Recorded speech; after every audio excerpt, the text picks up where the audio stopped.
If you are wondering why investors are not coming into Nigeria, one of the reasons is the state of our judiciary. It might shock you to see that after the pro-Wike lawmakers publicly announced their defection to the APC, the court has come out to say these people never decamped to the APC. Nigerians, this is worrisome.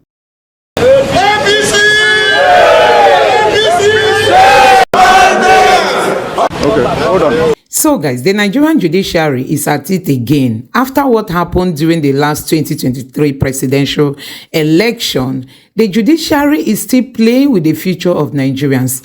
We all know that the pro-Wike lawmakers defected to the APC and they publicly announced it, that they are defecting. Even their speaker then read it out. I mean, the pro-Wike speaker read it out during one of their sittings that they've decided to leave the PDP for the APC, citing division in the party. Listen to this. Distinguished colleagues, these letters are personally written by the 27 members individually and sent to me in line with Section 101 of the 1999 Constitution as altered. I write to bring to your attention my decision to leave the People's Democratic Party, PDP. This decision to leave the PDP is necessitated by the division in the People's Democratic Party, of which I was elected to this house. So guys, it is shocking to see that the court has ruled that these people never defected from the PDP to the APC. That is shocking. And that tells you the state of our judiciary ahead of 2027 presidential election. So these people now worship Wike, they now worship Tinubu. I mean the judiciary. The judiciary is still not fair with the Nigerian people. And I tell you, even after that ruling, many Nigerians have come out to reject that ruling. But you know what it is? Whether you like it or not, the stance of the court stands, and that is why people are worried over this kind of incident. Just take your time and watch these videos. We wish to state that the 27 members of the Rivers State House of Assembly that their seats have been declared vacant are still not lawmakers.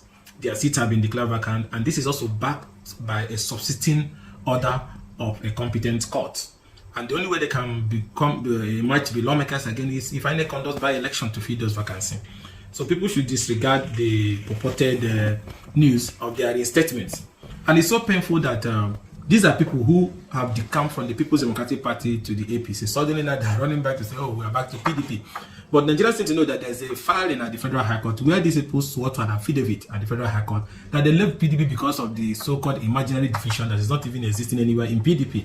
So it's so surprising that they're saying a court somewhere is now saying that they're still PDP members, even when the judge is fully aware that there's an affidavit backing up their decampment. And not only that, the subject matter before the court has nothing to do with the issue of membership of PDP. So it's so strange to us how the court arrived at importing that strange aspect into the purported judgment that they're banding about. And let's say this very clearly, that it is widely known that the 27 lawmakers publicly decamped to APC and have at various times deposed affidavits, even in a suit at the Federal High Court in suit number FHC/ABJ/1681/CS2023, that they are now members of APC owing to the crisis in PDP.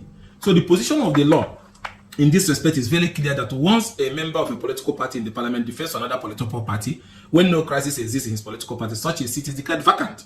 So their act of defection is a completed act. And the leadership of the House of Assembly of Rivers State has done the needful, and it's no longer an issue that their seats have since been declared vacant.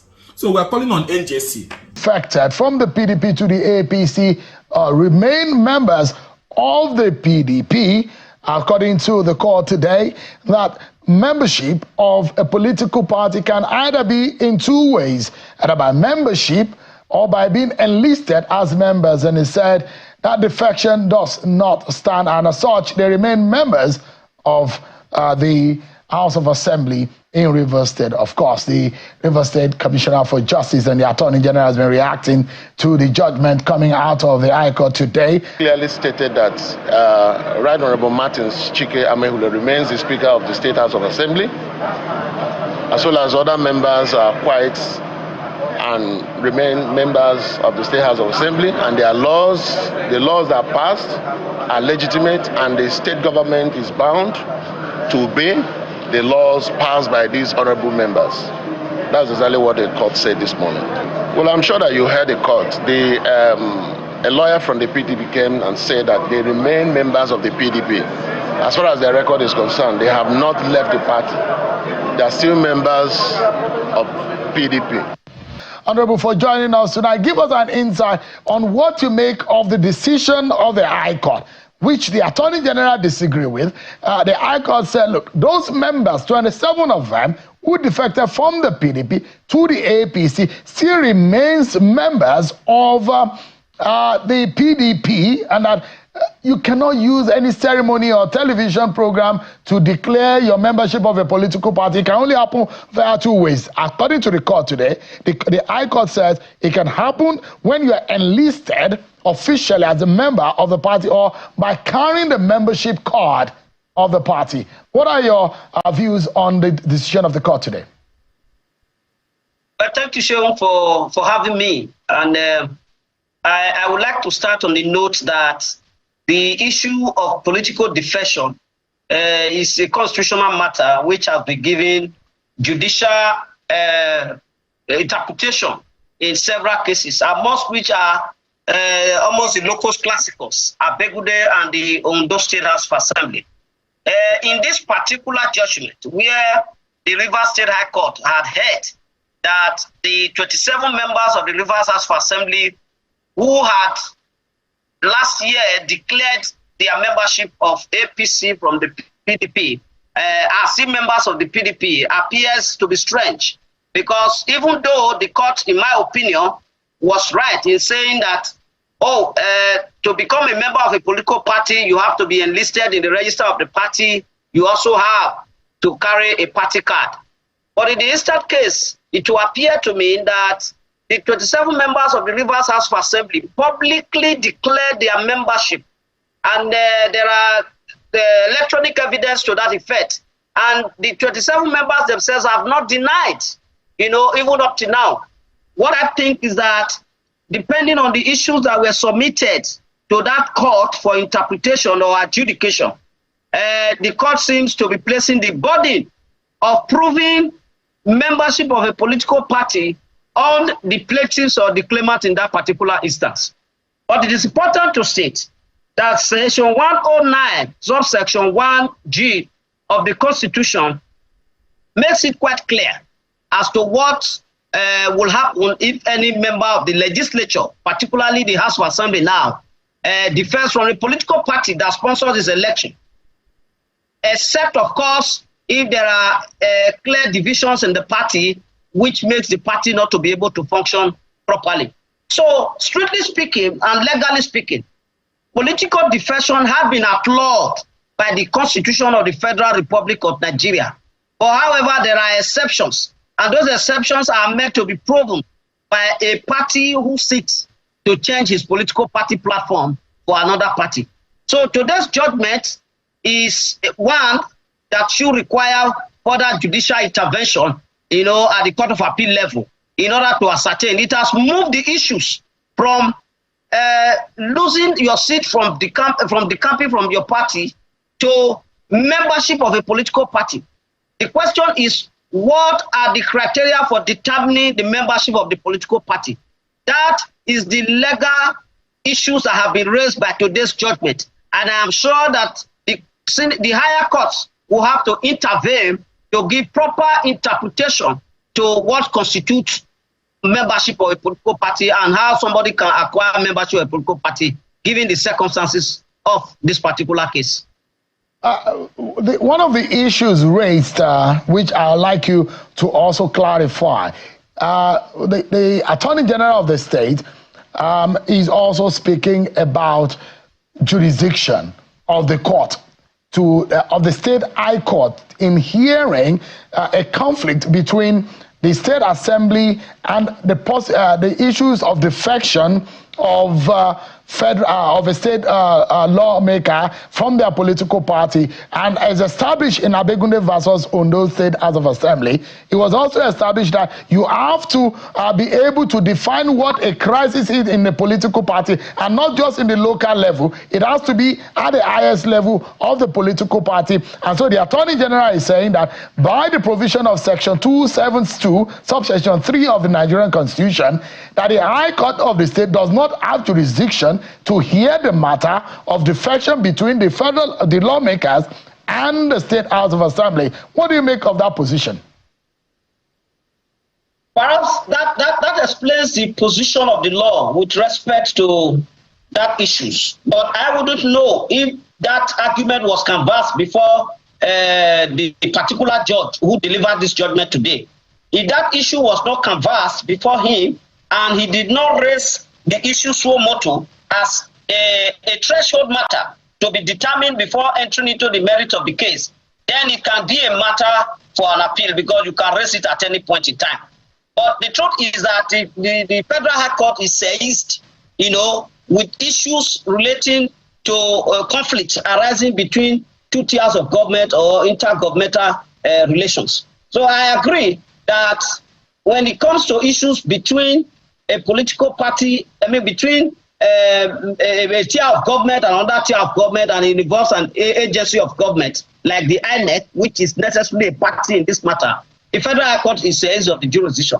It is not just a fundamental right case that both State High Court and Federal High Courts can adjudicate upon.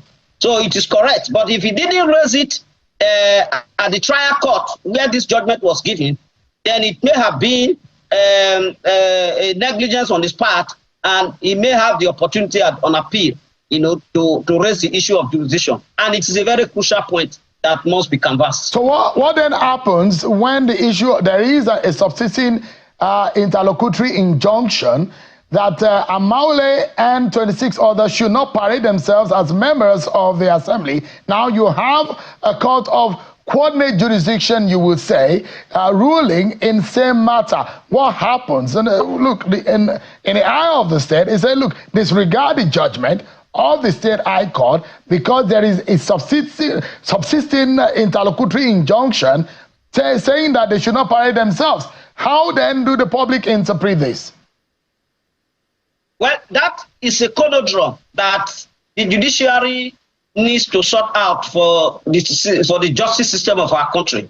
It is not unfamiliar to us that there have been conflicts of judgments and conflict of orders coming from different courts. And when the Kano Emirate tussle took place, we have different courts of coordinate jurisdiction issuing orders on the same subject matter in different directions. And I think that does not speak well for our justice system in this country. I think part of justice reform system must be to ensure that there is some level of consistency in the judgments that comes out from our courts, especially courts of coordinate jurisdiction. It is embarrassing to the justice system that courts of coordinate jurisdiction are giving conflicting orders or conflicting judgment on issues. Of course, I also know that no two cases are exactly the same, especially on facts. But where cases are essentially the same on facts and the same law applies, one will expect that the reasoning of the courts must be consistent with the law. And if the reasoning of the courts are not consistent with the law among courts of coordinate jurisdiction, then it raises cause for concern. For example, the tribunal cases that has to do with judges, members of the House of Assembly, National Assembly, and of course the governor. You see a very worrisome one as we speak. So this is one of the challenges facing the judiciary today, that there is no consistency in the judgments coming out from courts of coordinate jurisdiction with respect to matters on the same subject matter and largely within the same ambit of the law. And I think that it is a cause for concern for both practitioners of the law, judicial officers, and the entire justice system. Perhaps one way to wrap up this conversation is to ask you, where does Rivers State go from here if there are disagreement, because it's the political dispute that led to the parties involved to go to the court, looking at the rest, looking at the substantive matter of this case, asking the question before the court, are these members still members of the House of Assembly? If these are the prayers that they should have lost their seat based on established court decisions or based on established laws of our land, if there are still disputes after a court today had ruled in that sense, where does the people of Rivers State go from here, or where should be the way? What should be the way forward at this instance? For me, I think there are two options. The first option is the political solution, by which all the political gladiators in the river political conundrum at this point in time must seek the interests of Rivers State as uppermost in ensuring that governance is smooth and that peace and order is restored to the state without bickering and without any attempt to divert attention from various issues that are besetting the state, in terms of management of the economy of the state and the development of the state in general. So a political solution is most likely, to provide solutions to all of these challenges. Then the second option is, given the litany of court cases and judicial matters that have been filed in respect of the Rivers political imbroglio, then we have to wait for the Supreme Court, which is the final court of the land, to make a final pronouncement. But of course, given the slow nature of our justice system, that will take a long time, even up to the end of the tenure of this administration, before we can ever get an end to these judicial agitations and judicial cases that are before the various courts. So it is my humble opinion that if Rivers must be spared of the agony of going through a tumultuous tenure in which the political gladiators that have been elected are up in arms against one another, the various leaders of that state must come together and take the interests of the state above their own personal and parochial interests. That is the fastest way that these issues can be resolved. Otherwise, we may have the final judgment of the Supreme Court in any of the matters, even in 2027 and even beyond. And that will not be in the interest of the state. It will be in the interest of the stability of the state. And it will not augur well for the consolidation of democracy in that state. And of course, it will affect the democratic consolidation in Nigeria. So guys, it is very appalling to see what is happening in the Nigerian judiciary. Honestly, we are not having investors coming into the country. One of the things they look at is the state of our judiciary. But this does not even bother the Nigerian politicians. They just want to grab it, run with it and whatever. They don't care about the consequences of what they are doing to the image of the people and the image of the country. And at the end of the day, it is the people who will suffer it. You can imagine now, investors are not coming to Nigeria and the people are asked to suffer. The federal government cannot afford to pay 100K because they said they don't have money. Why are they not having money? Investors are not coming. People are not, very sure and certain about the political state of Nigeria. And that is why people are afraid to bring in their money into the country. But these politicians, they don't care. The judiciary is just messing up with the future of this country. Let me know what you have to say about this in the comment section below. Please don't forget to subscribe to the channel and turn on the notification bell. Thank you.